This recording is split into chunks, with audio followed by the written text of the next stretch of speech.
Welcome to Lovely Esteem. I'm Lovely, the auntie you always wanted, the sister girlfriend you didn't know you needed, honey. You got to have self love to have self esteem. And here we know that God don't make no junk. So we're going to sit down, talk about it, and see how we can fix it, baby. Let's do it. He knows you love him, and that's why he is. He like, come on, Nikki, we got this. We're going to keep making this fashion work for us. Okay. All right. All right. Let's get this done. Hey guys, this is Lovely with LoveliEsteem, and today I have one of my best sister girlfriends with me who happens to be, I always say she's a savant of art because there hasn't been too many things I've requested of her and or that someone else has requested of her that she cannot do. Darling Nikki, the artist, is a multi-medium artist. 20 years in the game, if not more, because I'm trying to think to myself, my 26 years? No, we've known each other almost 30 years. So as long as I've known her, I'm sorry. I've known her 30 years. She's only been alive for 12 of them.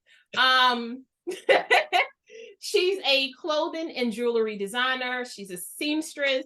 She's a blessed child of God. And just so happens, if you can't tell, darling Nikki, the artist, loves a little Prince in her life.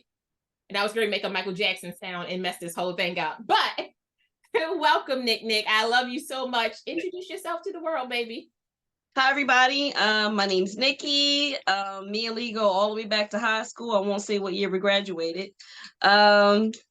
I'm an artist. I paint, I sew, I do ceramics. I'm all over the place. And I also do art activities on and off with special needs youth and elderly adults. So for the past 20 years. Okay.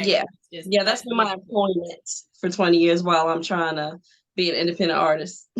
But look, I will tell you this, being not even trying to be an independent artist per se, but when you're trying to follow your dreams, I think that sometimes you get put in positions that don't always feel comfortable, but you realize how important they were, like the lessons you were going to learn.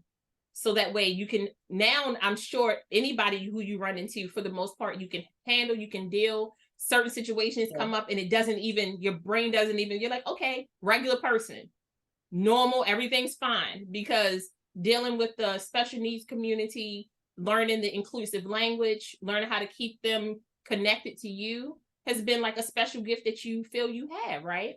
Yes, ma'am. Absolutely. It's been a blessing. Like if I had to do that 9-to-5 hustle, that's much better than like the hell of a desk job. So I would rather play with kids doing art all day. So what kind of art did you do with the special needs children? So for the first, so I worked at a special needs school for 9 years, 7 of which I was the assistant art teacher. We would cover all of the basics of art that you would in a standard art curriculum for school, but we had to address it in such a way that would work on their different skill goals, like fine motor skills that would be using a brush, communication. It could be as simple as saying what colors you want to use or what type of paint you want to use, or even if they're nonverbal, gesturing and pointing or using their sign language. Communicating, I did say that. Sharing, if we're doing group projects, is the social aspect, daily living skills, cleaning up behind themselves. So we just had to break it down in such a way that we were targeting the different skill sets that were in their IEP goals. And how do you feel those lessons translated into your artist professional life? That's a deep question. Interesting. Patience, definitely. That's just across the board in all aspects of life. It let me, I felt, okay, and maybe it's a little side thing. That would often have kids communicate to me how they didn't believe they could do art until I did it with them, and how they because they were always comparing themselves to other artists or what a picture should look like. And then them feeling like they could too fed my soul more than my career. So I don't know how I've applied it to my personal art, but it fed me. So I don't know. So you providing safe spaces for other people to explore themselves through art. Yes, yes. Brought you more joy than you expected. Yeah, and watching a kid open up even, because sometimes they're in here. Right. And art is a language. That's a t-shirt. That's a t-shirt, babe. Universal language, yeah. So some of them speak, some of them don't. Some of them have hard times articulating emotions and needs. And that was a way that they could connect outside of themselves. Absolutely. So tell us about yourself. Tell us where you grew up. Where you from? Okay, so I grew up in West Baltimore. EA. So West Side, so how you gonna carry? Yeah. I grew up in West Baltimore. Went to Edmondson and Carver. Ended up going to Morgan State University where I studied fine art, graphic design, and illustration. Let's see. I'm sorry, repeat. No, that's it. You gave us. Okay. All right. So how was your art affected by growing up in Baltimore, West Side, going to Morgan, a prestigious HBCU? You know, even though we're so used to being here, but we now can step outside of ourselves and be like, it's wonderful. Morgan is a great damn school for us. It makes I'm kind of like I was upset that I didn't get into Micah, but now I'm glad I didn't get into Micah. Some of my best friends came from Morgan. Some of my art connections in the community are Morgan. So I wouldn't have my finger on the pulse of the Black art community in Baltimore had I not gone to Morgan. I don't believe. Also, going to Morgan helped me start to open up to realize I can do art as a living and not just a hobby. I was raised to pursue creative endeavors, but not as a career. That wasn't achievable. That wasn't realistic. I get a real job. Yeah. And I'm still deprogramming myself from that. But that was the beginning of me realizing art is a real job. I was going to curse, but you're correct. I was going to leave my, I'm going to insert it up top, be like, Cluck, yeah. That's what it's going to say. Cluck, yeah. Graphics on your shirt, an artist did that. You know, the Tony the Tiger on the cereal box, an artist did that. Like, there's lots of work everywhere. I'm not necessarily trying to be Van Gogh. I ain't trying to cut off my ear, but just to drop the name of a famous artist. But I don't have. You can make a living. There's a living to be made. There's art everywhere. So absolutely everywhere. And you know, one of the wonderful things that I learned from you, especially with you working with the special needs community, is how close art and mental health are to each other, and how intertwined it is with each other, and how much I've seen art help heal you as we've grown. Because I think sometimes when we hear the word mental health, we always think of like being unhealed, when mental health is all about being able to function through life. And some of the situations I've watched you go through, some of the things that you may have considered a failure that you learned from and rebounded from, all had art attached to it. That was your safe space where you went and was like, I'm going to buckle down. There's a lot of things you can take from me, but you can't take this knowledge, these tools that I have. How has working in the community with other Black artists helped you open up and find yourself in art? I kind of wish I had these questions ahead of time so I could have thought about it. So I think you got this. How's it helped me find myself in art as an artist? I'm still looking. I'm still trying to figure out who I am as an artist. How do you see yourself? I always wonder, like, I know I have an idea of how I see myself. When I close my eyes and I'm in my dream space, I have a particular look, a certain kind of clothing, like a particular aesthetic that's always with me. When you close your eyes and you see yourself, who does Nikki look like? What is Nikki doing? Where is she at in the world? Nikki has a huge warehouse building that's been rehabbed into apartments and art studios. She lives on the top floor. She has apartments for other artists, gallery space downstairs for exhibitions for herself and the other artists and artists in the community. That's also a rentable venue, an art shop where we can sell our stuff. And we all do workshops for the community geared to different populations, age demographics, different ability levels. Yeah, and it would work like a gym membership. Mm-hmm.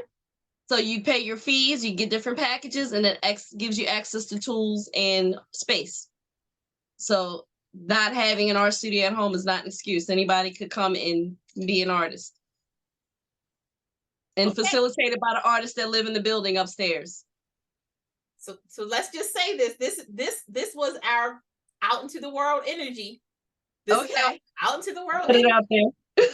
Because honestly, I'm not even lying. 3 book series ago, I read, it was a series of 5 books called something like, it was like arts and showers, but really what it was a gentleman who, when he was younger, he loved art. He wound up homeless because of something, like his mother passed away. An attorney took basically all of his inheritance and told him, here's $400. Here's $4,000. You need to go to New York and make a man out of yourself. And what he did was he went there. He kept reinvesting his money. He figured out what to do. But what he did was he created what you have. He created a place where he builds apartment buildings, turns them into condos. The top floor is for him and his CEO. And then the rest of the building, you have to submit as an artist, and you get to be there for 2 years for free. You get shelter and showers. That's what the name of the series is. And you get to stay there. You get to put your art. You get to sell your art, but you have to buy your own food and your own supplies. That's the only thing you have to do. And I said, oh, shoot, look at Nikki. She look at you just bringing out my reading. I love it. I love it. Okay. So now coincidence. I think that's the first time I shared that with you. But that's that picture. That to me is so you, because it brings in all of the things that make you, right? It's the art that you love, helping people, teaching people about art, helping people stay connected, helping people feel safe, all the things that you love. Like except for music, because music was part of the big plan too. I would start with the visual arts, but then it would branch off into all the art disciplines. Like if we did music, we would need people to come and teach how to produce. We would need people to be to come play the instruments. We'd have musicians come and teach the kids how to play music, So I was just thinking, just the arts-based community center that also provides housing for artists. Which is so beautiful. So we're putting it out there, people. I know somebody's out there looking for someone. Nicole's available, has all the skill set. I'm just saying, you can call me for references. They don't know me. Yeah, I got the dream. I need somebody to help me with the business aspect of that. We need funds, people. We need funds. That's what we need. We need funds. So one of the things that I love about you is how much we vibe off of pop culture. But we specifically are very 80s in our pop culture references quite a bit, because I think the nostalgia of when we start being introduced to art that wasn't that art that caught our eye. Like it was either the makeup or the outfits or the shoes or the mix of colors and blends that we really fell in love with. And I need five movies that influenced your art. Can I include sewing in that? Yes. Okay. First one that comes to mind is Pretty in Pink. Yes. Molly Ringwald's character. So as a child, I identify with Molly because the school's bully situation, but also being an introverted creative, and how she took the thrift store gown and her mom's wedding gown and Frankenstein it into a new thing and wore that to prom. And then as a middle-aged woman, I realized I'm Annie Potts, her Yes, older friend, who dressed in theme to everything. If she's going to a Chinese restaurant, she's wearing a Mandarin dress. Yes. And a page boy haircut. If she's going to, I don't know, something French, she's got the striped shirt and the beret. I love it. So that's me. Everything's a costume. So Pretty in Pink. What else affected me with art? Breaking with the graffiti. If I have to think of, I loved that more than the dance part. The graffiti. Absolutely, because I couldn't The, dance. the whole thing's a vibe. Let's see. Gotta think about another movie that influenced me with art in the 80s. We're stuck to the 80s. No, you're not stuck to the 80s. Just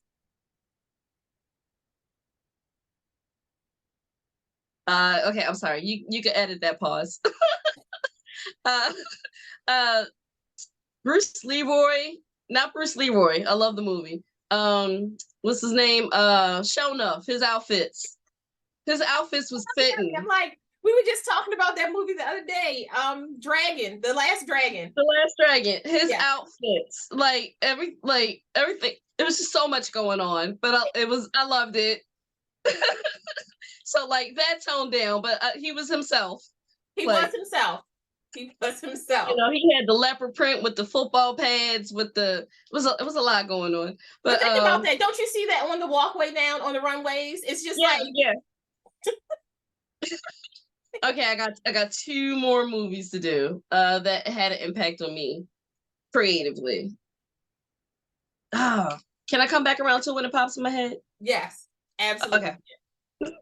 Now, let me say this. I always laugh because I'm like, I was musicals over movies were more of my, go ahead. Little Shop of Horrors. Yeah, okay. So, what's her name? Audrey. Yes. Her aesthetic, her 50s. Yes. Bimbo aesthetic. That's another one. So far as fashion. Keep going. Continue. No, I'm saying, so that was a lot of my things. I used to always feel like there was always space to be dressed up. I still feel that way now. Yes, we are only going to the store for a little bit, but I'm like, what if I never get to wear this one thing again? So I'm going to wear it because I always say, I don't want to be the old lady who has tags still left on her stuff. I want to wear everything. I'm the person who I'm going to take the plastic off the couch. I'm going to roll around on all my stuff because if I'm spending my money, I want to enjoy it. Absolutely. And that's what I love about you. Whenever, all I need to say is hey, let's go out, and you be like, so what's the aesthetic? What do we have a color palette? Is there a theme? We're going to a rock concert? Bet. All right. I'm gonna have a character. Look, I'm Jim. I said my fall winter look is gonna be glam gothic. I'm already prepared for black and white and lace. I'm in it to win it. This is my aesthetic that I'm gonna go for. So I'm I gotta figure out what kind of wigs I'm gonna wear to attach to those. So I love that, a seasonal aesthetic theme. I love that. Because I'm I might steal that concept. Look, you don't have to steal it. We can do it. Then we can take pictures along with. Oh, we gotta both be goth. Well, you don't do goth. You ain't gonna do goth for years, months. You're not. No. I have goth moments. I have moments. I can't stick to one for a whole 3 months. But I did just think to myself, wouldn't it be cool to have a gothic theme and then have African fabric mixed in? Because I'm wouldn't it be nice to have a cute, you have all of this lace and right across your bodice, or just it had a pleated nice African print top? That would be chef's kiss. Just saying. I like that. I like that. Yeah. Okay. So that's what I'm thinking about. So who are your favorite artists? Who do you look at and think to yourself, if I can get into that realm, I would do so well? Who would you want to mentor you? Living or dead? Yep. Mentor me? Oh, gee. I wish next time I'm gonna have to have these questions in advance. I gave you some questions, but I told you this was just a thought. This was just thoughts. Oh, it's my fault. I might not have stuck to the email. I'm sorry. You know, like sometimes I'm like, now we're not even talking about people's personalities. We just focus on their art right now, because you know, if I focus on the personality, I'll let go Oh off. yeah, you Like, have to separate the art from the artist, or I sometimes, would have to discard a lot of stuff I love once yeah. I realize who they are. Like Betsy Johnson, right? Betsy Johnson, to me, y'all have that still kid-like spirit, adult sexiness attached to y'all. She's my favorite designer. More about who she is than her aesthetic. Although I Yes. love the aesthetic too. Yes. She's a really wonderful person. Her story is amazing. Mm-hmm. But I love the fact that she just said, fuck it. Like, this is me. You're going to love this, because I love this enough for me to fight for it. And her shoes are amazing. Her shoes are. Yeah, I need to get into the bracket where I can afford to invest in. I just take pictures. I screenshot, and then I try to find something. But let's talk about your art though. But you could take a pair of shoes and make them into. Oh, I've done that. Yeah. Talk about it. Okay, so the last time I did it, I went to a Christmas ball with a fashion friend of mine. He does men's suits and tuxedos, and the bar is always very high when I go out with him. He's a peacock.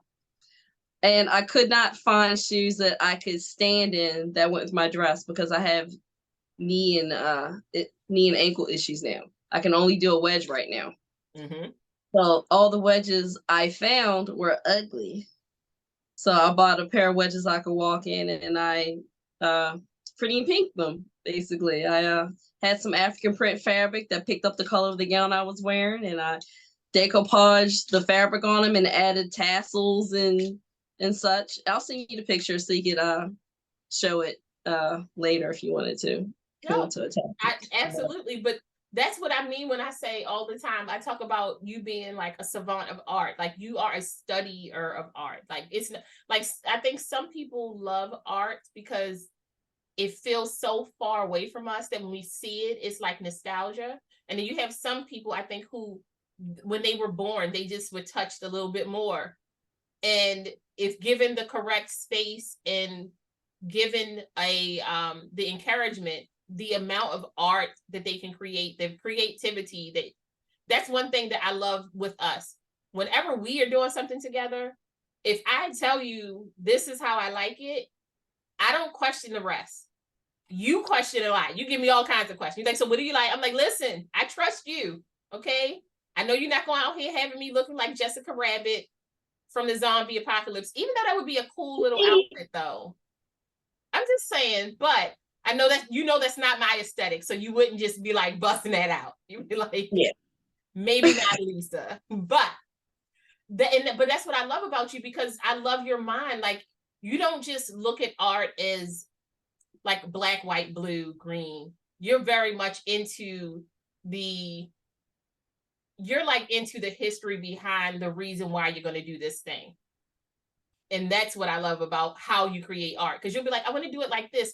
But do you know it's a movie called such and such and such, 1962. And if you look at this one particular genre, we're going to search the genre. That particular genre has a da-da-da-da-da-da. And you'd be like, no, baby, I did not. But now I got to do it because you told me to. Okay, I see it. But I'm full of factoids. Sorry, pop culture factoids. But that's what I'm saying. What's your top, like, when you think about pop culture, what's the trends that you love the most so far as we into our age where we are now? Fashion or art or just whatever. Whatever. Trends. I'm such an 80s baby. I'm loving Vanessa's like sculptural afros on the Cosby Show when she had that. Let's see. Pop culture trends. I don't really follow trends per se. The things that stand out to me may not be trends. Well, what stands out to you? The 80s with colors, just being bold with colors.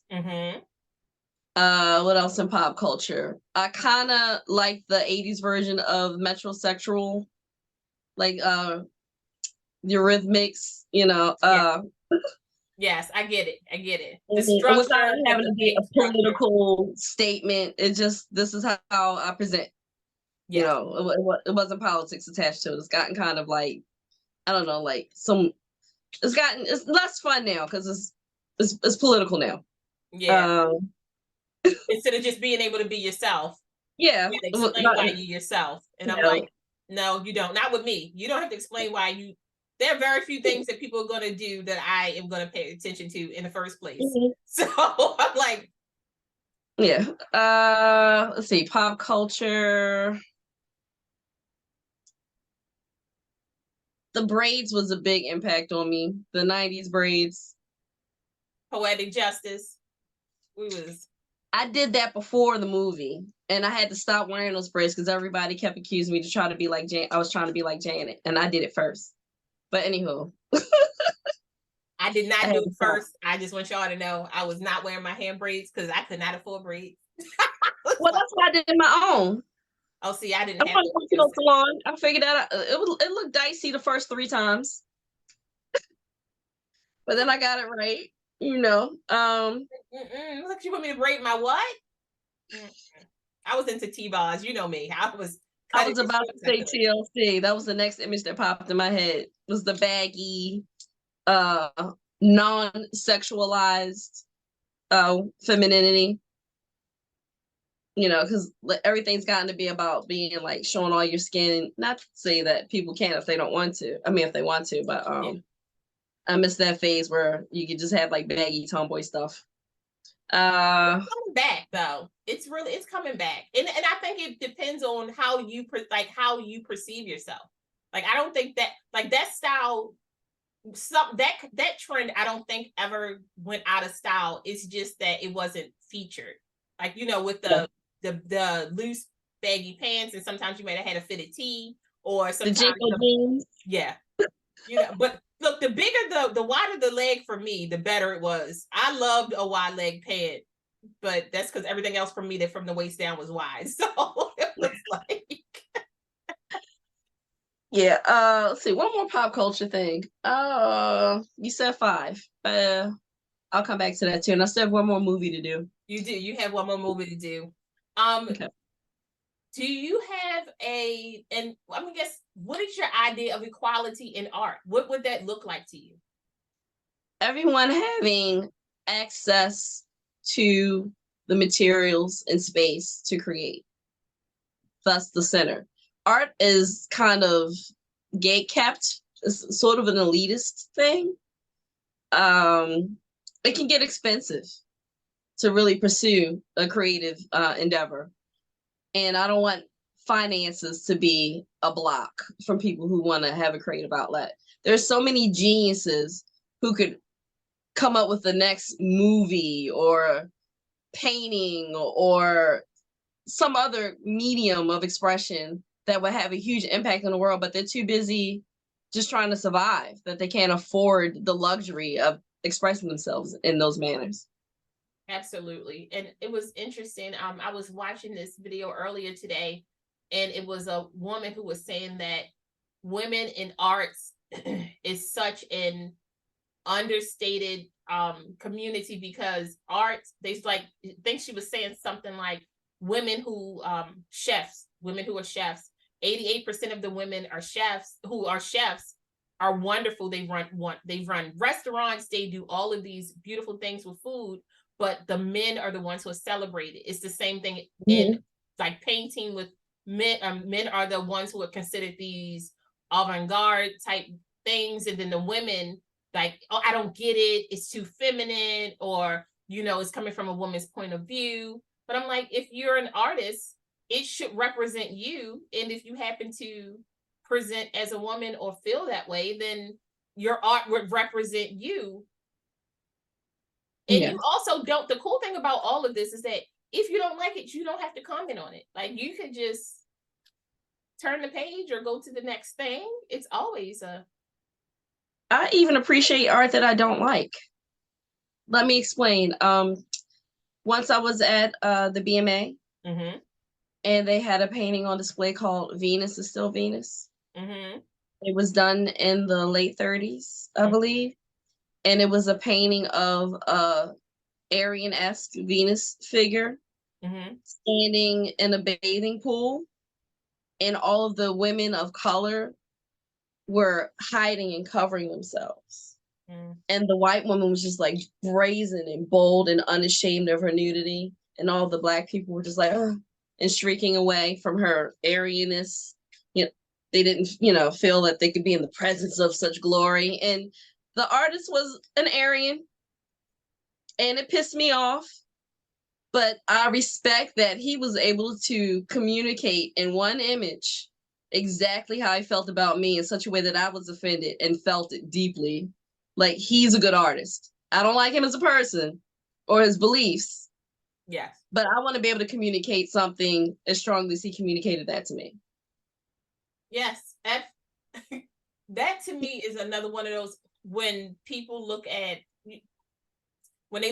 failures as lessons, like, and I don't mean everything that's considered a failure doesn't mean that it's like, it doesn't mean that you lost something. Sometimes it means you gained something. That was a boundary for you that you gained from something that you saw that normally somebody would, it's like one of those things where nowadays people see stuff like that. They want to throw paint on it, or they want to destroy it, or they want to cancel the person. And I'm like, but the whole point behind art is communication, like you said earlier today. And if you get to understand somebody, I'd much rather know who you are, period, 100%, than for you to bring the mask to me. And I think that you're this one way. And then later I find out that there's some stankiness underneath that, that you were hiding, but only these group of people got to see it, and like you said, that lets you know, okay, like, your art is nice, but damn, I don't want to do that. Like, that was very loud. Brilliantly executed. Yeah. And I don't like the current cancel culture where if you don't like someone's beliefs or perspectives that you have to silence them. Because what happens when it shifts and your opinion is the one that's wrong at that time? Then it's gonna, like right now, we're all in agreement with whoever shouldn't have the podium. But what happens eventually, whoever who is allowed to have the podium always shifts. So in order for you to be able to speak, they should be able to speak. Yeah. What I've learned is that I say, my husband, I say to him all the time, the things that I worry about are the things that I can fix within my realm. I don't spend a lot of time outside of my realm because I realize that the further out I go, the less I respect the people within, the less respect I have available to show the people I love. Like, if I'm politicking beyond the things, I'm not focused on my family. I'm not focused on my hobbies. I'm not focused on my spirituality. I'm not focused on my community. Like, if I'm somewhere out in yonder, the people who love me, who need me to be present, I can't be there for them. And not everybody is like that. Some people can be all over the world and still be very present. For me, I'm one of those people. I want to focus on the positive things that the people around me are doing. I want to be aware of the danger, but I don't want to focus on the danger. I don't want it to sleep in bed with me. So I don't spend a lot of time in those spaces because I'm like, I found that it doesn't do me any good. It may do somebody else, it may help another person create better art. It may help another person write a better book. But it doesn't do that for me. So I don't silence people because I'm like, I know what it feels like as a person to be silenced. So I'm like, you can say what you want to say, because then you give people the chance to make an honest opinion about who you are out from your words. Not he said, she said, but like, this is what you said. You got to live with that. Okay. And if you can't have a discussion, how can you change people's minds if you're not even able to talk with them? Yeah. Or let them talk. Yeah. Yeah. And sometimes it's not even about changing minds. It's agreeing to disagree, but being able to still walk the same way. Like, okay, this particular situation, this subject isn't the best space for our friendship. I still respect you. You still respect me. We can move forward. But I think that middle space where it's like, if you don't understand me, we can't be friends. I'm not going to always understand everything about you. Like, and that's not, Or that may agree. not, yeah. And it may not be a part of our friendship. That may not be a part of the growth that we have together. We may have separate places where we grow in different spaces. But if we have I always say the fundamental things. Are you interested in being safe? Because if you're interested in being safe and I'm interested, I can be safe together. Are we interested in laughing and enjoying a good time? Can we have deep conversation and not hurt and offend each other? And do we agree that even if we disagree, we still can be friends? Like, there's some fundamental things, honestly, even for me, that there's some things, if you tell me, no, but I understand a pedophile, I can't be your friend. Like, I'm out. I'm out. Yeah. You know, but if you tell me this is what I believe in my religion, I can live with that, because that religion is for you. That's your relationship with your God. And I'm allowed to have my relationship with my God. It's not the same relationship. We're not in the same body, and we have different ways to think. So I'm like, okay, good question. How has your spirituality affected your art, and what you will and won't do? So I am Christian. I'm not saying I'm the best example. The best example is Jesus.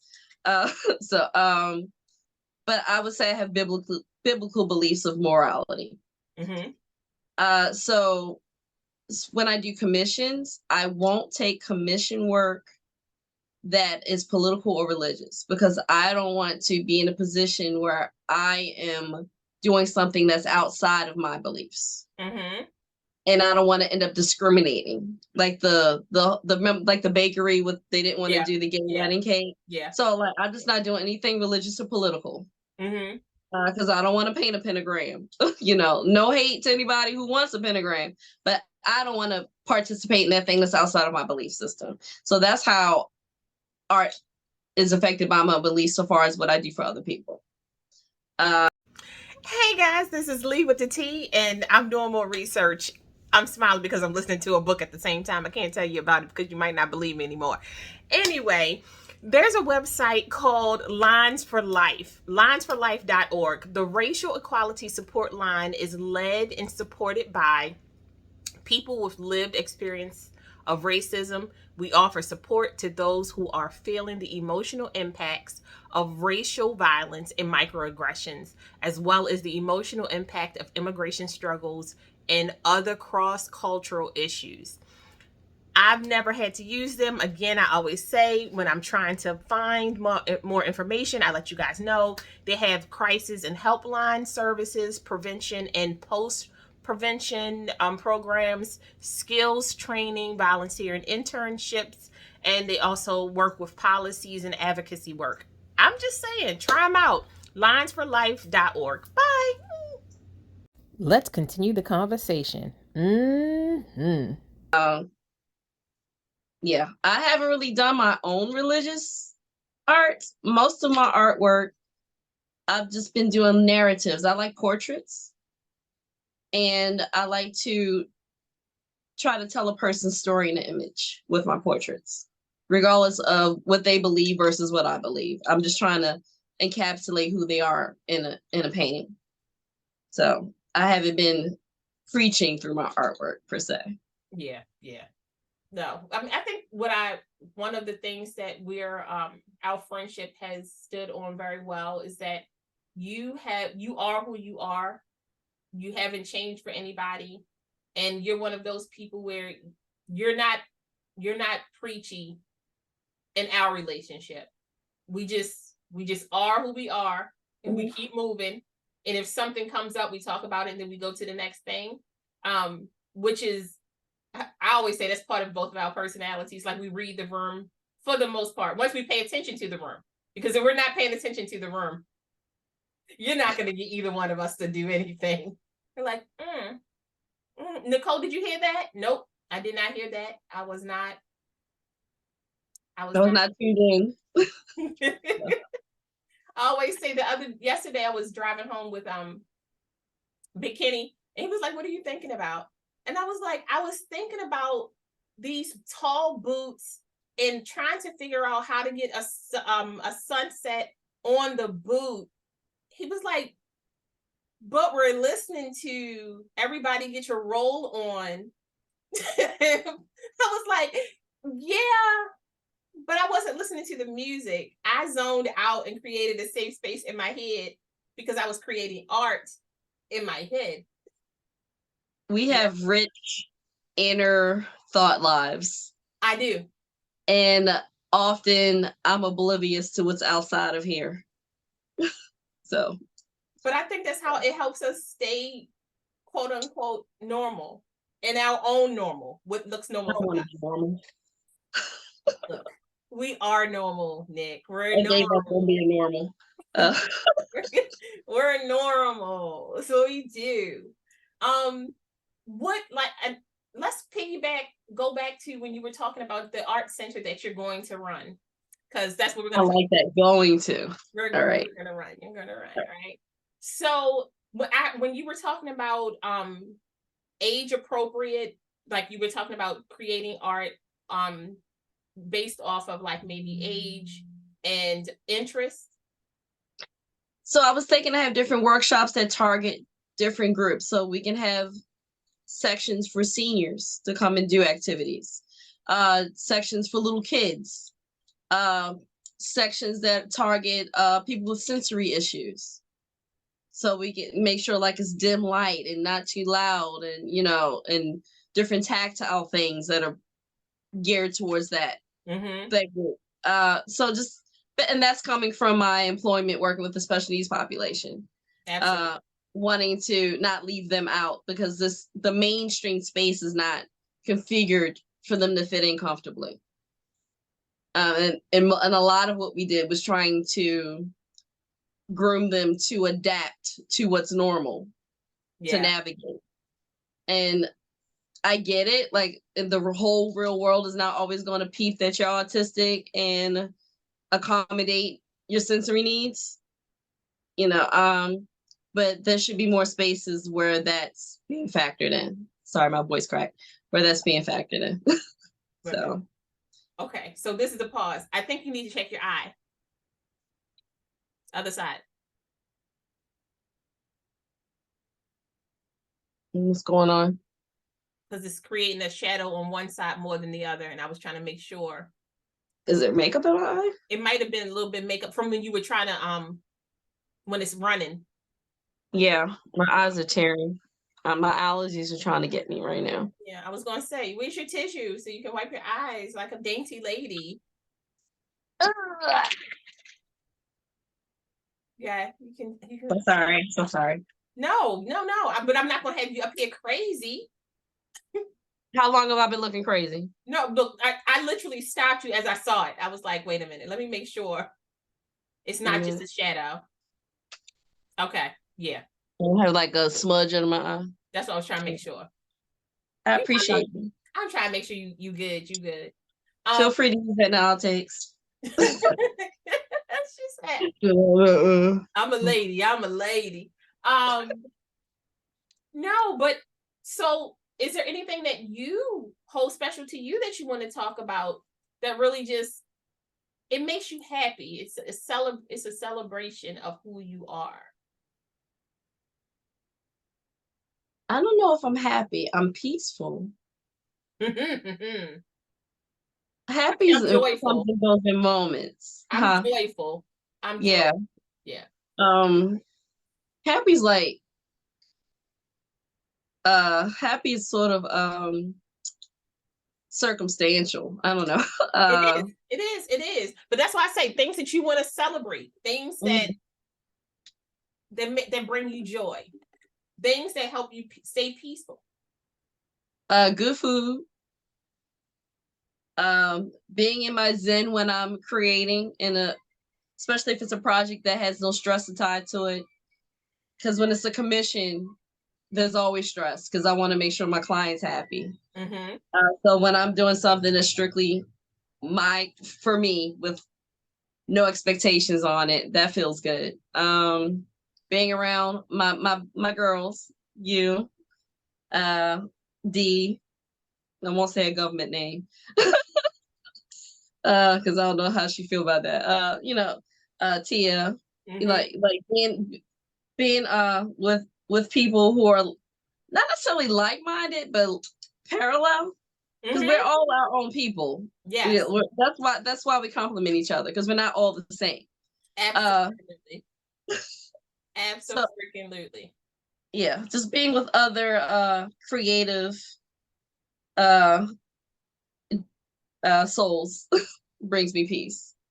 I even find peace just like mundane things, just noticing the clouds when they're fluffy outside. I find peace in that. Feeling the breeze on my skin, I find peace.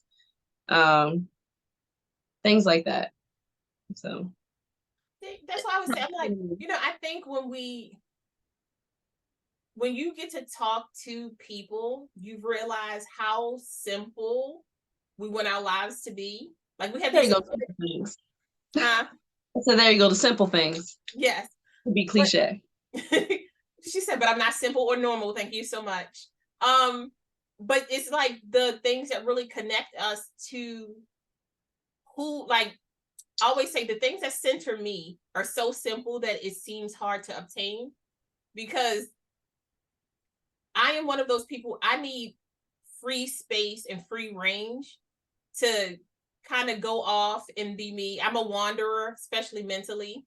I'm like, I'm in there. And some days I need you to just let me be in there. Because when I come out, great things are happening. But when you try to like wrangle me back, you cut my story short. Now I'm mad because I'm like, but I didn't finish. It's almost like if you let me finish to the end of the movie in my head, great things happen. When you interrupt me, I can't remember most of the story. Like you've eradicated all the good that I was doing. I was in there living my best life. Then I came out here into this world and was like, I can't make that gown anymore. I don't even remember what it looked like. Why would you say that? We were dancing. What were the shoes? I can't remember the shoes. It's me. But it's no, it's not just you. It sounds like me when I'm having a dream that's really like a movie. And then I have to get up to go pee and I'm mad. Yeah. It's so hard. And where I left off. I used to try so hard to just stay asleep. I would like try to hold on to the end. I'm like, I don't have to go. But the older I've gotten, the more I realize I better get up and go. Like it ain't the same no more. It's a little bit different now. Yeah. It's a little bit. Yeah, I miss my 20-year-old bladder before blood pressure medicine. I just missed my 20-year-old bladder before 3:00 in the morning wake up started happening, where like it's urgent. It goes from no, you're good to like, if you don't go now, you're gonna need a wet wipe and a good towel because it's gonna be bad for you. I'm like, no, please, Lord. No, but I have some pictures of your art that I'm going to insert into and make like a little collage, because there's just so much that you do with your art that really, even though it's art for other people, I love how you draw eyes, because I get that a lot. I stare into people's eyes a lot, which makes people uncomfortable because most of us are taught to look down and be submissive in our communication style. But I love looking into people's eyes. I just think that eyes are beautiful, and you do such a good job with that. Thank you. That's the one consistent comment I've gotten across the board, was about the eyes. So I guess I do good eyes. You make them look alive. You make it look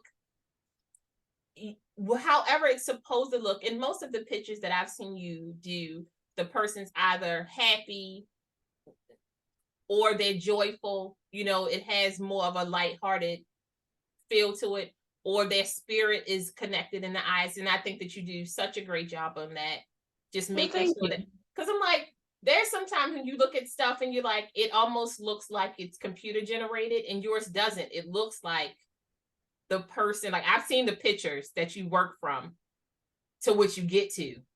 Mm-hmm. Bravet, Swiss, Bravet, okay, Bravet, because you be working some magic with some ideas. You're like, no, send me more pictures. I just need their eyes. I just need send me what do their hands look like? I do ask for close-ups when I do commissions because often I get like a snapshot and they're like a little person right there. And I'm like,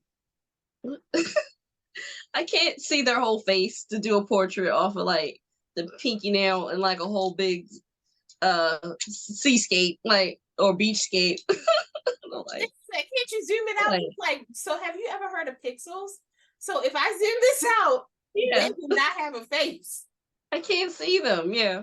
So I have some experimental ideas I wanted to do to communicate without the face who a person is. So yeah. Look, I was gonna So say, does the person have a head? Are we just doing a no face theme? What are we like? Is it the back of the person? I have different things can omit the face, but it would be more like body language and playing with decorative elements in the background to tell the story of who the person is or what the mood is. So that's here. One of many things in here. Well, when are you gonna let it out? Are you gonna let it out? The real world keeps getting in the way of my time because like you got bills and you have to like work.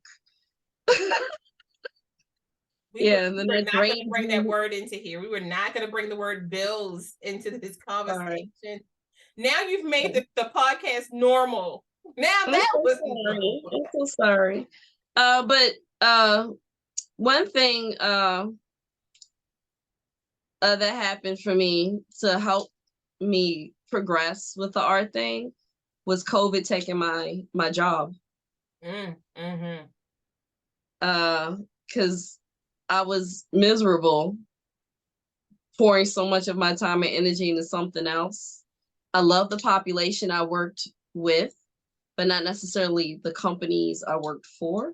And they sucked all the joy out of what I did, even though the job itself was like a dream. Like I get to come up with therapeutic art activities and play with people. That's great. But then you have like reports and paperwork and you have to manage your staff and make schedules and cover shifts when they don't come in, and they never came in. So I never got to take my time off. Don't like managing people, especially really young adults who are doing it for not enough money for what they're asked to do. And I have no control over increasing their pay. Yeah. And I mean, in addition to playing with them, we're dealing with the medical needs. We're helping in the bathroom. We're wiping butts. We're cleaning up poop. We're, dealing with behaviors. And none of us were being paid enough to deal with all that. Yeah. Real life will sucker punch you and change your idea of what fun is. Yeah. And in COVID, because I'm working with the special needs population, took my job. There were no people coming into the center because they were vulnerable. Yeah. So my job was obsolete. And I had no more excuse to not try to go 100% on pursuing my side hustle as my primary hustle. I'm still in the process of transitioning into that. I'm about 60-40 right now. When it was before, it was more like 85-15. So I will tell you, as a person who I've watched you since then, one thing myself and my husband always say is that we commend your hustle. Like you took that sucker and was like, okay, I'm gonna run with this, and I'm gonna walk out on faith, and I'm gonna just, it's gonna carry me. It's gonna have to, it has to, because this is the choice. This is the choice I have.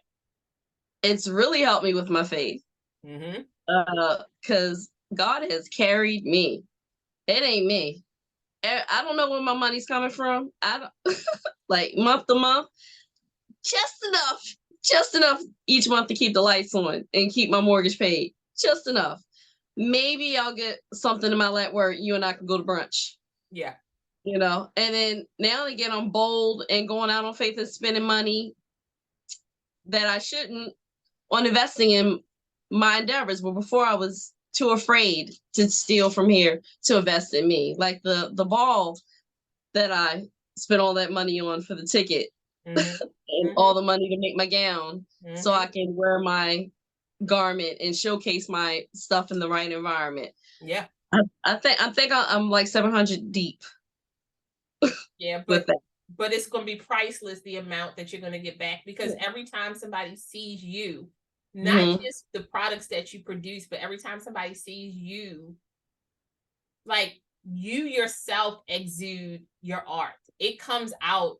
Like I always laugh. I'm like, if I ever see you wearing all black, just black on black on black on black on black, I'm going to pull you to the side. That's like my bestie was like, if I ever see you in clogs, I know that, I mean, in Crocs, I know that something's wrong. Like, Crocs not your thing, Lee. I was like, it's not. Crocs are not my thing. And people was like, but Crocs has heels. I was like, listen, no, thank you. I'm not knocking you. I'm just saying for me, Crocs not my thing. So that's one thing we're in agreement on. You know, I'm like, but you know, just who you are. The longer we are friends and the closer we get in spirit, the more I see you just being you. And I love that. Like, I always love when we're in an environment where you can just be you and you don't have to dress down. You don't have to hear comments about if you dress like this, you would be able to. If you did this, you would be able to. That's not me. That's not our friendship at all. You know that.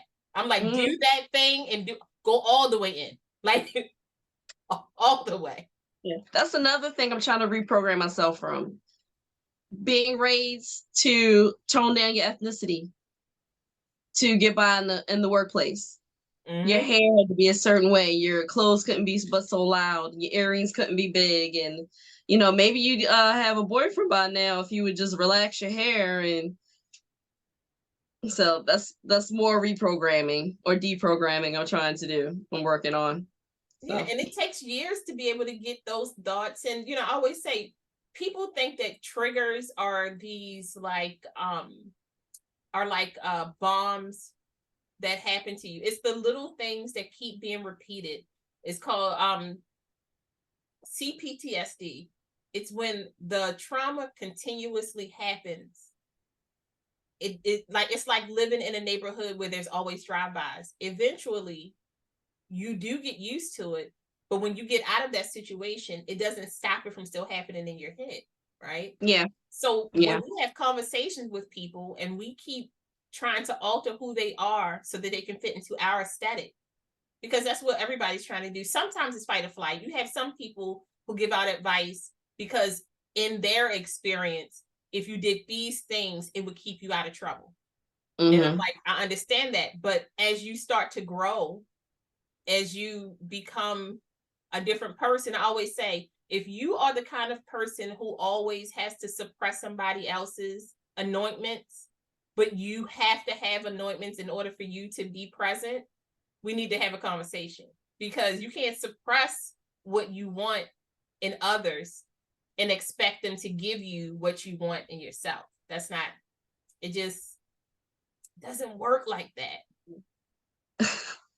I think our older generation was grooming us or raising us to survive. Yeah. Because they're coming from their trauma and what they had to do to get by. And we're transitioning from living on survival mode to trying to thrive. Absolutely. Absolutely. And I think that's where the breakdown is in the conversation between generations, is that a lot of people miss the transitional period, right? Because if you had so my mom was born in the late 50s, right? So you figure she just barely made it for like women's rights to be able to vote. She lived through women needing a spouse in order to get a mortgage, to being able to get a mortgage on her own, to be able to sign her own paychecks, to be able, all these things. And you figure if you had an older parent, how many different transitions they had to deprogram themselves to understand made it okay for them to live in the now.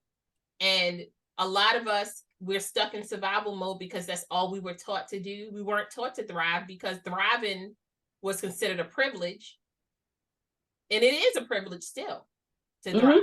It shouldn't be, but it's still treated as such. It's treated as a space where you're not allowed to, you know, that's why I always say, I know it feels weird to celebrate yourself, but being humble is not the same as being suppressed. Humbleness is still acknowledging that you have these wonderful gifts that were given to you. It's a blessing that you have them. It's a blessing to celebrate those, but you don't use your gift to suppress other people, you know? And that's you like celebrate everybody. You're like, no, my friend makes jewelry, even if that's what I do. No, this person makes dresses. No, this person does photography. You bring everybody in. Like, we can all do this. I don't have to be the only one making earrings and sewing clothes. It's enough for all of us to eat. Yes. And that's how you are. And that's what I love about being with you, because not only do you give me permission to dream bigger, especially in like in fashion, because you know how much I love fashion, but I always say I'm one of those people who I'm like sexy modest. You usually don't see my kneecaps. Very rare do you might see a little shoulder every once in a while, but I'm like, so all of my sexiness comes in like my texture, it comes in the pattern, it comes in the color, silhouette. In the silhouette. But with you taught me like, okay, yes, this does not match, but it does match. And let me show you why. And you'll pull like all these different colors together. And then like the last thing you put on brings all the focus for the whole outfit down into like, oh, and I learned that from you, on top of learning how to do multi eyeshadows, because the student has become the master. I watch you now. I'm like, I teach me about the ombre lips and the multiple colors.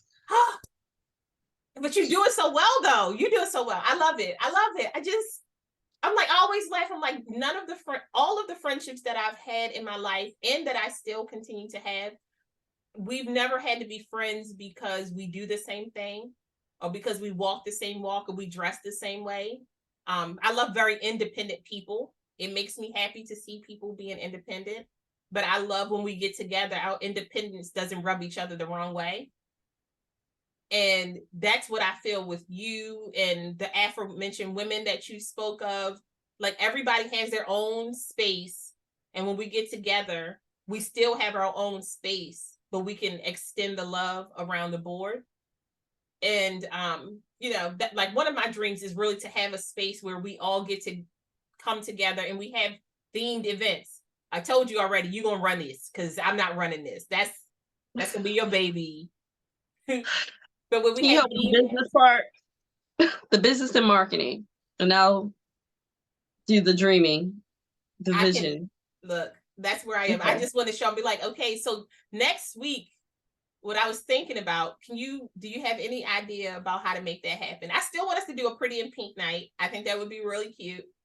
Barbie, like if we were doing that right now, it would be so on trend. It would be on trend. It's interesting because I try to think back to myself. I loved Barbie for like a small period of time. One, because Barbie was privileged, being able to afford the real Barbie versus the fake Barbie, because the dollar store Barbie was different. Her head came off easy. Her hair would come out easy. Torso, the plastic was hollow. Yeah, it was different. You couldn't bend her legs. You couldn't. No. There were some things didn't happen. But also representation. You know, like with the Barbie movie with Issa Rae being the president of Barbie land. Spoilers, I haven't seen it yet. I'm sorry. Spoilers. Don't spoil it. No, no, I'm just saying. Okay. I was just warning you before you spoiled it. No. Okay. I'm not gonna go all in. But I'm just saying that the diversity that you hope you get to see. You know, I always say inclusion isn't always black and white. Inclusion means that you accept everybody for where they are in the moment, right? I mean, because inclusion also means accepting, you know, somebody with disabilities. It also means accepting people with different intersections of life, you know, and maybe y'all don't always agree on everything, but you agree that they're a person and that everybody deserves compassion and humanity. And as long as you respect each other and the boundaries that you have, you set in there clear and concise, you know, then that's one of those things. So I'm like, with the whole Barbie thing, I'm like, every woman did not like pink. However, No. Barbie had a plethora of clothes that you could set, because the Bratz dolls wish they could have been Barbie back in the day with the clothing. Because the clothing, Barbie had some clothing. I had a Barbie before that used to be able to press her stomach and a baby popped out. That was creepy. I didn't like that. She was married. I had a Barbie with a jerry curl. I did not. I did not have a Barbie with a jerry curl. It was wavy, and then she had activator, and you spritzed it, and it got wet and curly. I did not and have then that. You could brush it out wavy again. I went from Barbie to the Cabbage Patch Kids, and I got stuck in the Cabbage Patch Kids for years. Did you have a corn silk? Yes. I had my first Cabbage Patch Kid I got was because I took a test to get into Catholic school, and that was the thing. If you could get into Catholic school, I got to get one Cabbage Patch Kid. And the only one they had left was a blonde-haired, brown-eyed Cabbage Patch, but it didn't matter because I dyed her hair with Kool-Aid, so she became a hood rat. That worked? It did, but it made it so that it was no longer silky. Because once you put Kool-Aid, with no matter how much washing you did, it never went back the other way. That little girl's gonna be putting lace fronts on their dolls. You see them. I love the art where they take the Barbie or they take the doll and then they put the erase it and then they redo them over. That's another thing I want to do. I'm all over the place. You're not all over the place. I want to do little model houses and make the little furniture and. Look, I told you, if ever I become the Richie Rich, I'm gonna just be your sugar mama. I'm gonna take care of you. You gonna make art. What I do? Nothing. You gotta make art, and then that's how we're gonna make money on the side, because we're gonna need to make some money back from whatever we're doing. You'll be able to sell whatever I do. That's my point. So like, then you get to create the art house. I'm just here trying to make sure we keep this. We gotta keep running though. We're gonna have to make sure it's all good. Put me in my little dungeon with my art supplies. No dungeon. I think that like you need like a cottage with some land, not a lot, but some land. You need a really good like architectural, nice windows. You need windows that you can open and sing to the animals, but not let them touch you, because we don't like bugs. So we need something where you can get the aesthetic that you want, but feel safe and cool on the inside, where you can like sit by the water and like paint. That's how I picture you, like making some stuff, sitting by the water, drinking a cup of tea. Every once in a while you put something fancy inside your cup of tea, drink it. I'm just saying, live your full life, enjoying it. You come into the city, you talk to everybody, you get some flowers, you get your art supplies, you talk to the children, you run a couple classes, you go back out into your artsy world. And, they see you every couple of weeks when you come down. I don't think you're singing, because neither one of us should be singing out loud, but. No. Oh, we need to do our karaoke. So one day. That could be one of our events. One day. Yeah. But let me see. I think that Time and App, we have like 20 more minutes left from our event. And I want you to really speak from your heart. What's happening? What are your dreams, aspirations, not just the art house, but like what's happening? What can we help you with?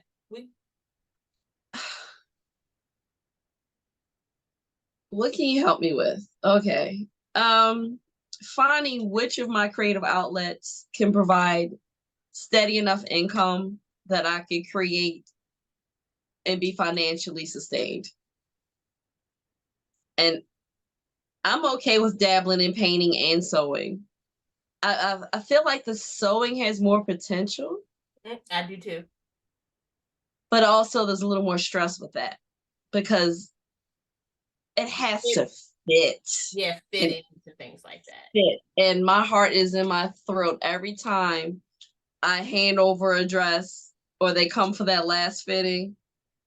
And sometimes they don't try it on until The they're moment of. getting ready for the event. And I'm there to zip. And I'm like, please, Jesus, please, please, please, please, please. And I don't know why I always have doubt, because every time I zip, it's butter. It just looks like I painted it on them. It's butter. Like every contour is just laid. But I'm always anxious until.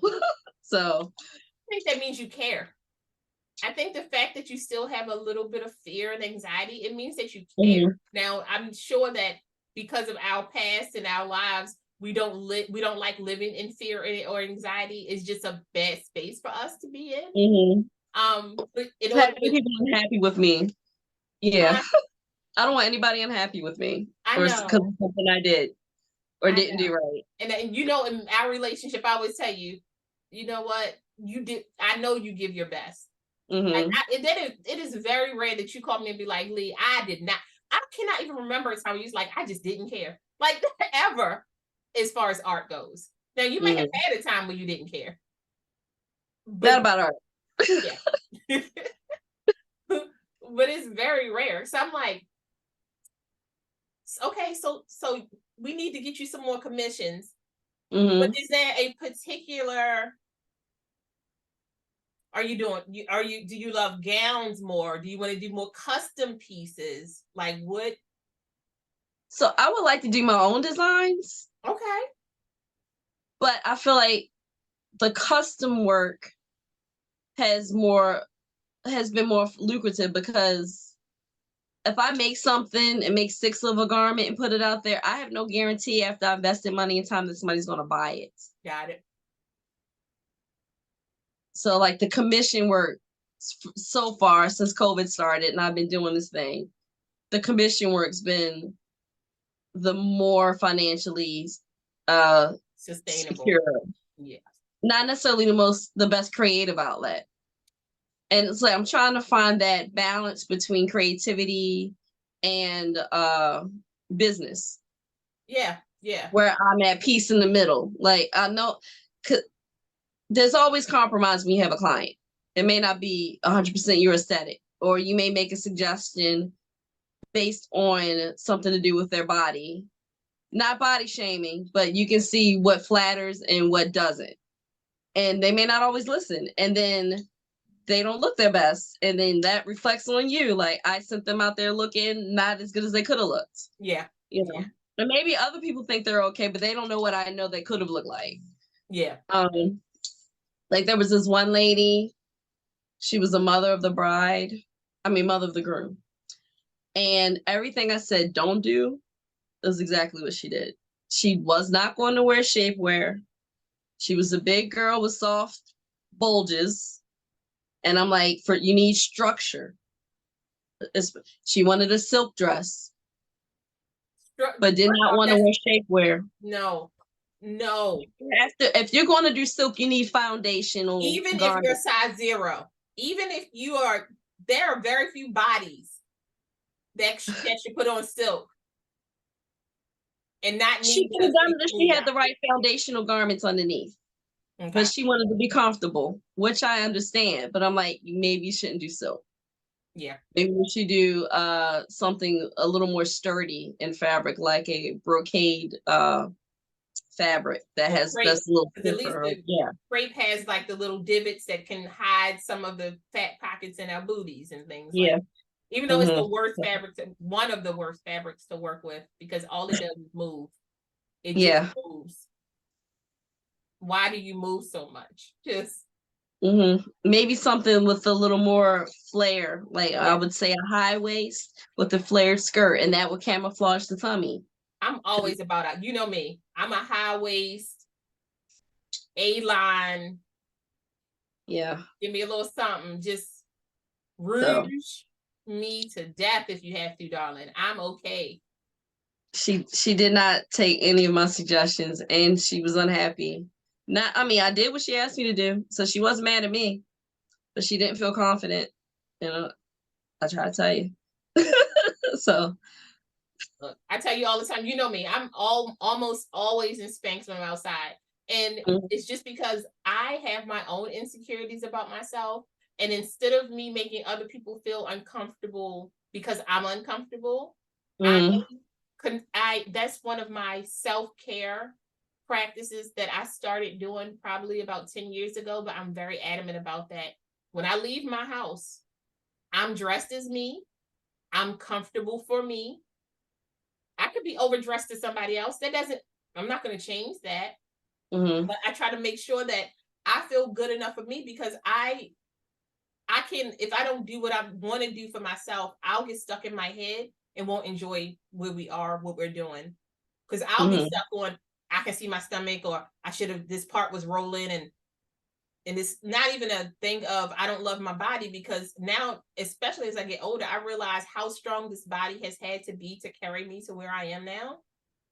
And I spent a lot of years abusing this body to make it look like status quo.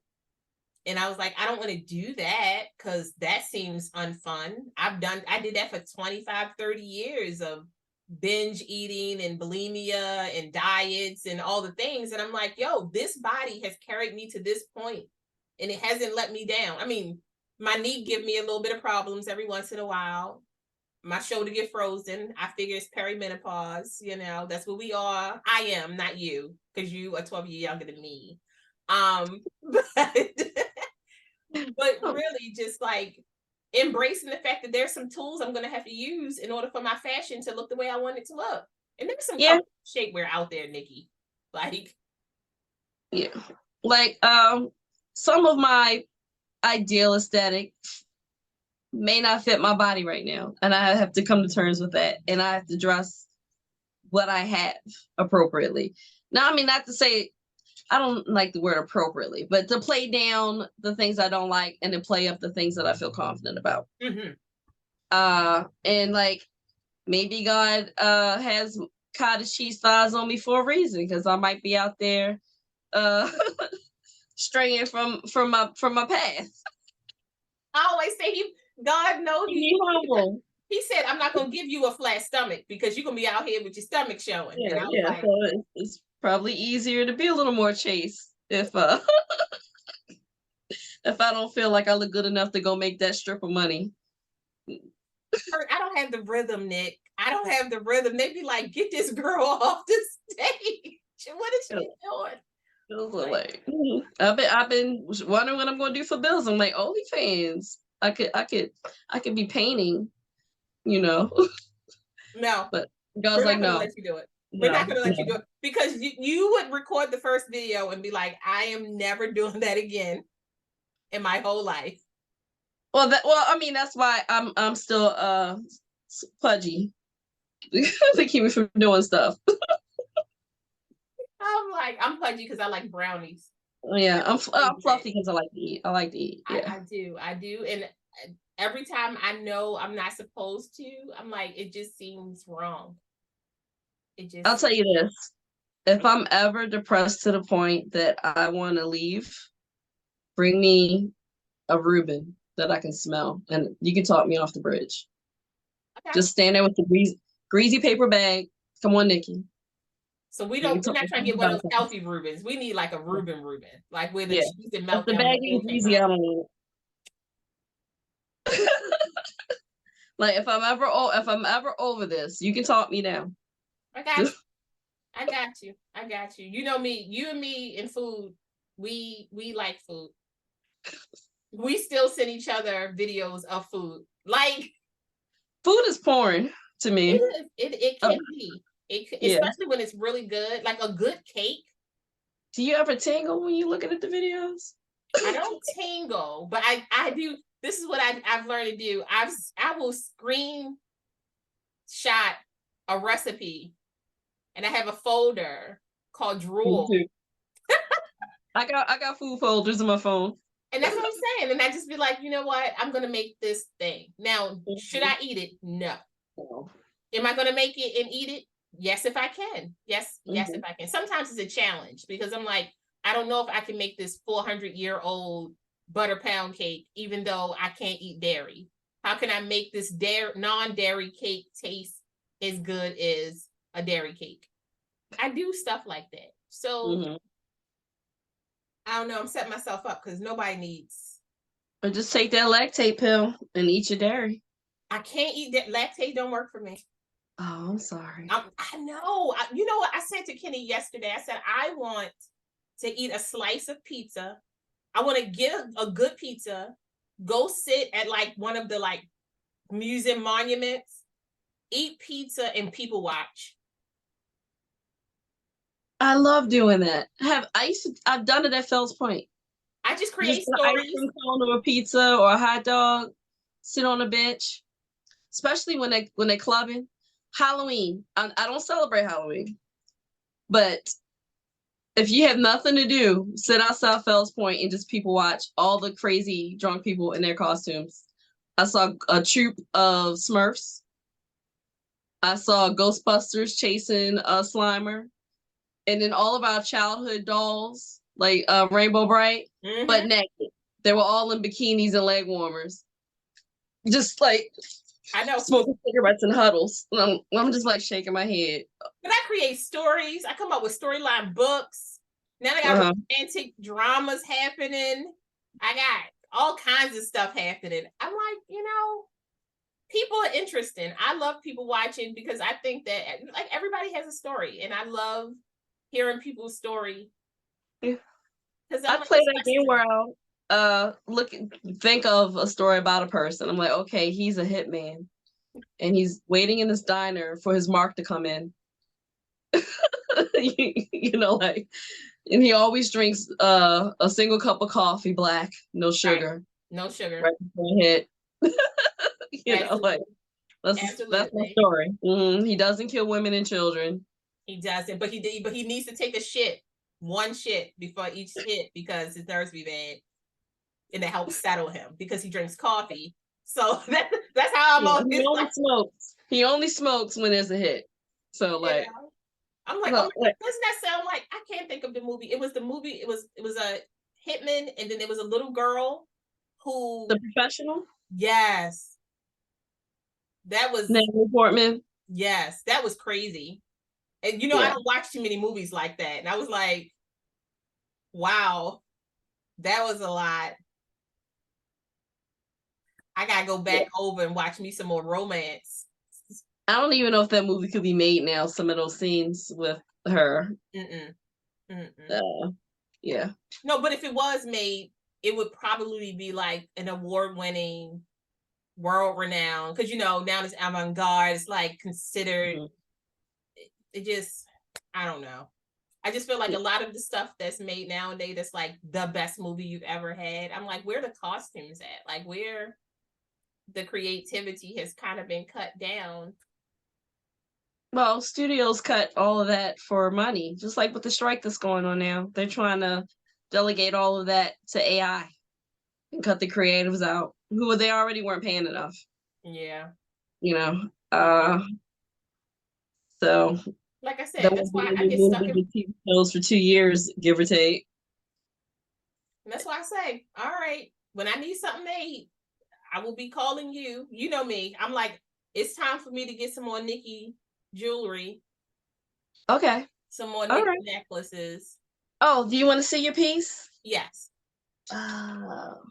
Where did I stick it? Hold up. I'm stepping out of frame.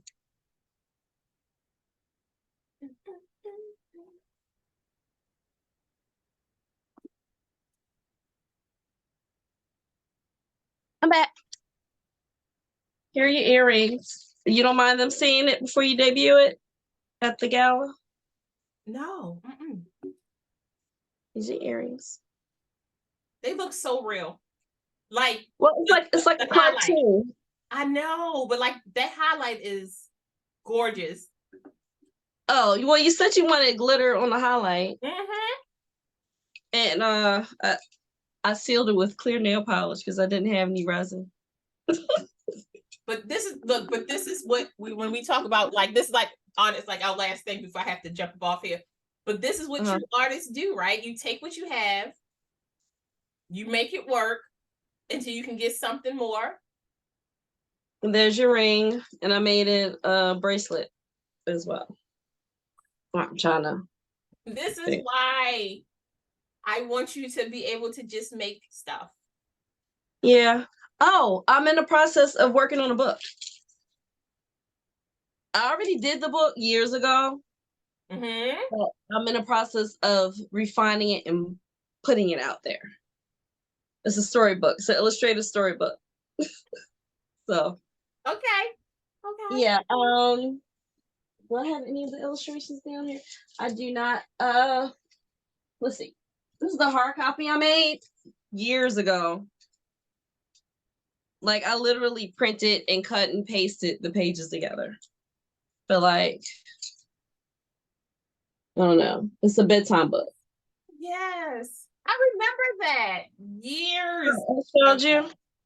That's one of my other favorite illustrations. So like I scanned them and they're digital now, and I'm cleaning them up digitally. And then when I'm done, it's gonna be out on Amazon soon. So Okay. All right. yeah. She said, I'm gonna wait to the end of the podcast to drop a little jewel on you guys. Oh, I'm so sorry. I didn't think of it until just now. I know. And you still owe us one more movie. That impact pop culture movie that impacted me. Let's go. We dropped pop culture because it's throwing you off. Because you got a couple movies that you like that. Well, like movies are living free in my head. I don't know if it influences my art. Color Purple. Thank you. Thank you. Color Purple. I was waiting for that Is that to what come you're trying to in. get me to say?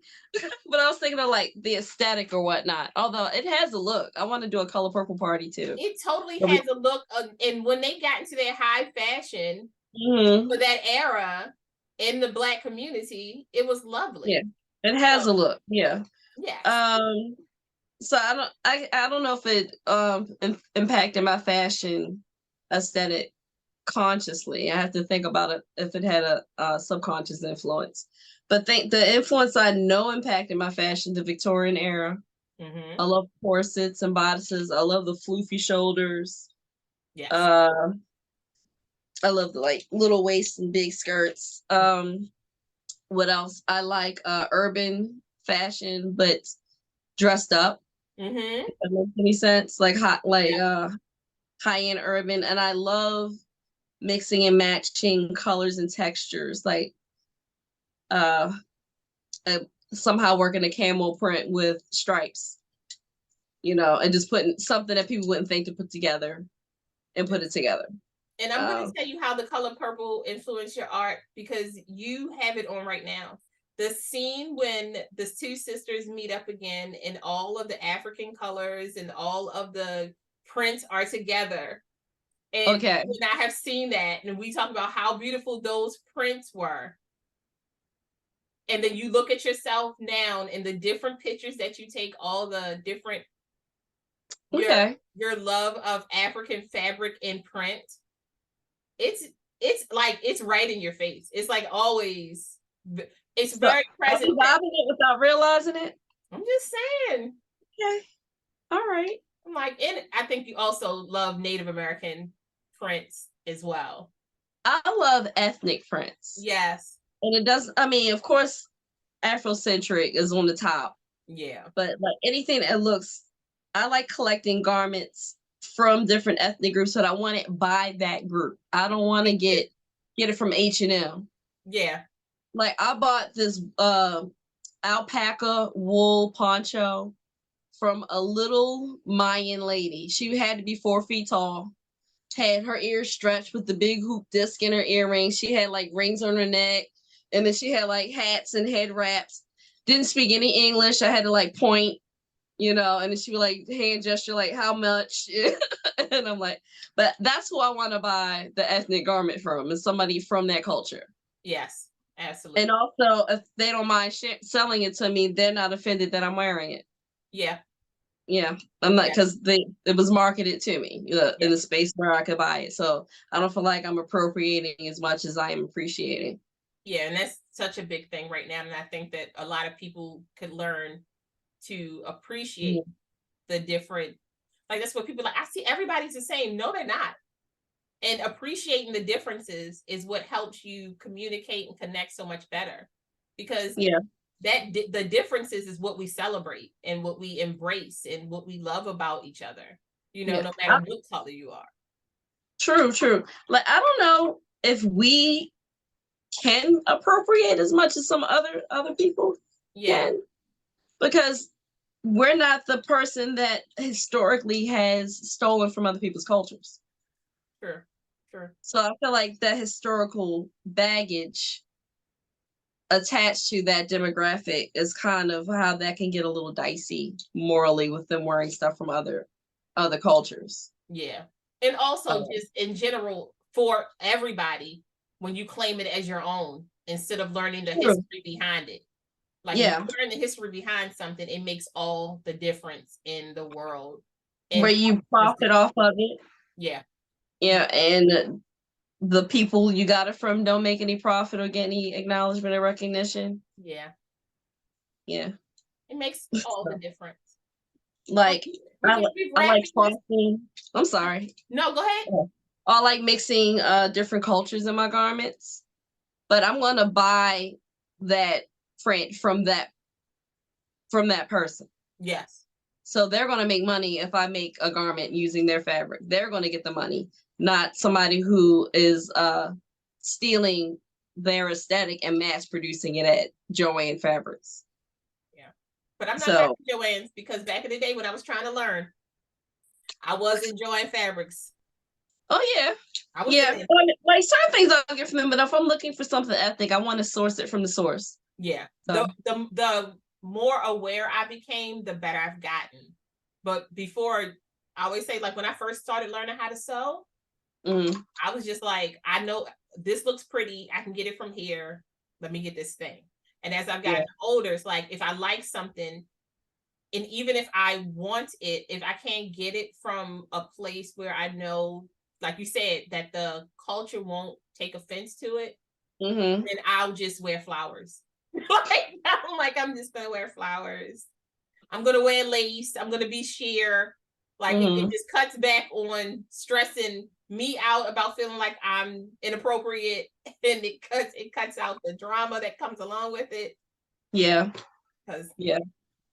But I have to go now. Okay. I know. We're gonna do it again. When you release your book, we're gonna do it again. Ooh, okay. So I have to do that. I have to finish my editing my images sooner rather than later. You're the second person I didn't walk into a corner. I'm just saying. Hey, can we do a live stream on TikTok soon? Huh? Can we do a joint live stream on TikTok soon? Yes. Let's figure out how to do. Well, not figure out how to do. Let's figure out when to do that. Yeah. Yes. Yeah. I'll schedule. We look. You schedule it. I'll show up. Well, no, your life is a little more busy than mine, because you have like family. Yeah. So do you. Yeah. You got a little baby you taking care of too. I love her so much. Yes. Her mom don't know it, but she's my baby. She had it for me. I think Mama knows. You think she knows that she had it for me? Okay. Anyway, I'll talk to you soon, baby. Okay, I love you so much. I love you too. Bye. All right. Bye. Thank you so much for joining us. We hope you found some healing, connection, and joy. Until next time, bye, loves.